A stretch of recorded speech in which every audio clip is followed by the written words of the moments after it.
मनोज जरांगे पाटील, तुम्ही मराठा आरक्षणाच्या लढ्याला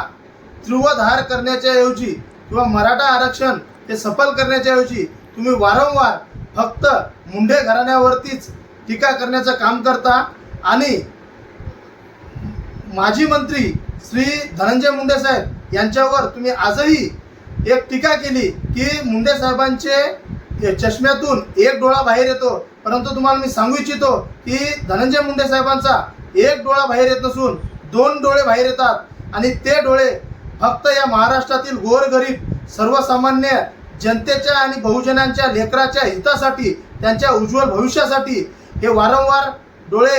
उघडे असतात आणि ते डोळे त्यांना न्याय देण्यासाठी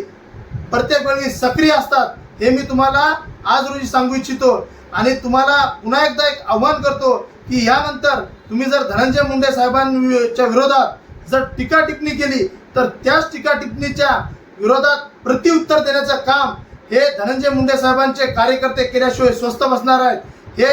मी आज रोजी तुम्हाला सांगू इच्छितो।